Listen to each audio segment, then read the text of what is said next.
Good evening. Welcome to the Professor Maima Show. Hope you are doing well from wherever watching me around the world. On this Friday, we are entering the weekend. I hope your week has been well. Meaning mine has been well.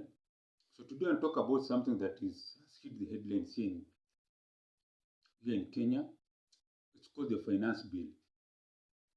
So those people who maybe have been living on the moon, the Kenyan government wants to pass a finance bill that will be very punitive in terms of taxes.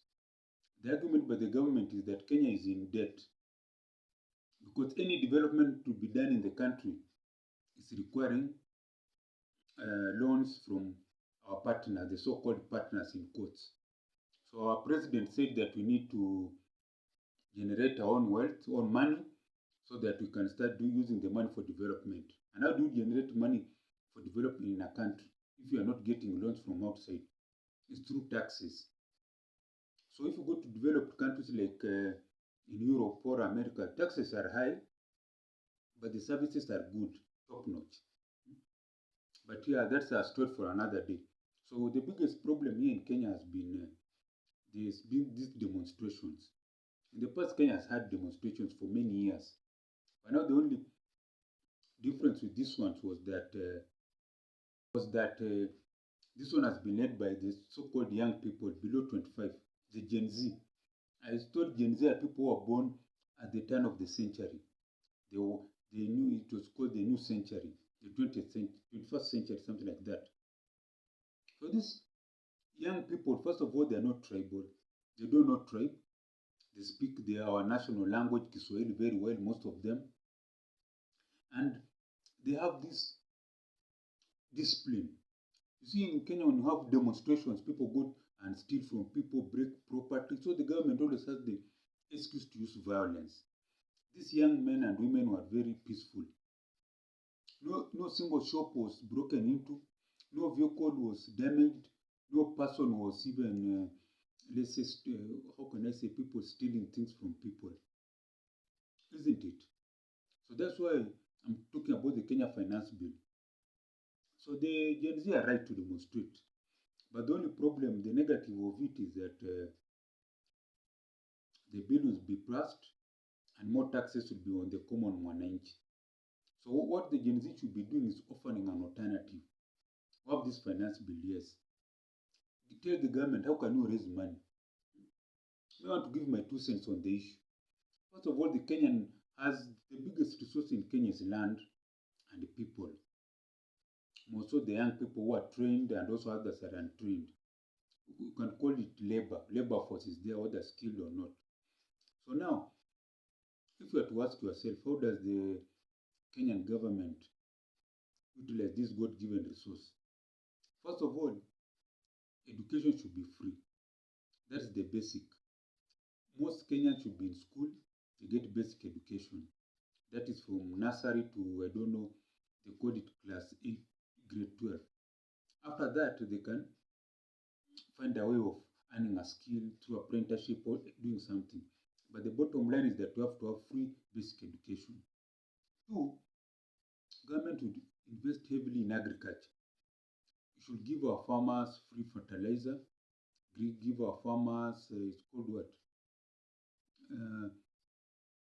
Give them money for seeds to plant on their farms, to be free fertilizer, free seeds, so that now they produce enough food for people to use. See, when there's enough, when the supply is high, the demand will go down because there will be food everywhere. Then invest heavily in industrialization. We should ensure that Kenya becomes the manufacturing factory for Africa, not even East Africa. Though China is the manufacturing factory for the world, Kenya should become the manufacturing factory for Africa. Well, what am I saying? Like, let's take cotton. Where I come from, people grow cotton, isn't it? So this cotton should be able to be grown in large quantities and then processed and exported. Top quality. Everything should be top quality because you're employing the best trained personnel in Kenya. Even talk to foreign companies to set up base here where they do manufacturing. So this ensures that there's money moving around. You cannot industrialize. If you cannot even manufacture toothpick. People always say that Kenya doesn't even manufacture toothpicks. It manufactures zero. You understand? The only thing we manufacture is just, it's called what? It's just noise and arguments. That's what we're good at for now. So I've talked about free education. Number two, free heavy investments in in agriculture. I repeat again that one. Number one, free education, investments in agriculture, where we offer free seeds and free fertilizer for the farmers and also training. And then number three, industrialization. You understand? Industrialization is very important because now we have 20 skilled labor, 20 people. We need industrialize, create for them jobs that they can do, so that there's no one above 18 who is idle. In fact, there's no Kenyan who is idle. If you're under 18, you're in school. If you're above 18, you're either in a factory working or learning a skill somewhere. That's how we're going to solve these problems of taxation and all that nonsense. And then lastly, infrastructure. We should be having super highways. I don't know, they talk of roads with, I don't know, 8 lanes. 8 lanes. Let's say 4 lanes from Kampala all the way to Mombasa, coming from Kampala, and then another 4 lanes from Mombasa to Kampala going. So those are 8 lanes connecting Kampala and Mombasa. And then we also have a train network. This train network should be able to connect all the cities in East Africa. If I buy a ticket in Mombasa or Nairobi, I should be able to go to Kigali through Kampala, or Dar es Salaam through Kampala. You see, once you have done that, the country just makes enough resources. You don't need to milk a cow which doesn't even have milk. Kenyans, me included, taxpayers, are like cows with no milk. We have not been given the food. We need to eat first to produce milk, the taxes. That's what I'm saying, the Kenyan Finance Bill. So the Gen Z, they did well to demonstrate, but offering solutions is the best. They need to have solutions to the Kenyan government, because it's just, I don't know, how can I say, it's just blind. It's walking blind. It's not seeing anything. Understand? That's the problem in Africa. Top brains are at home, living in poverty, while people who don't know nothing are on top there, advising the leaders. So this should change. I've talked of 4 simple things: free education, heavy investments in agriculture through fertilizer, seeds, and what have you,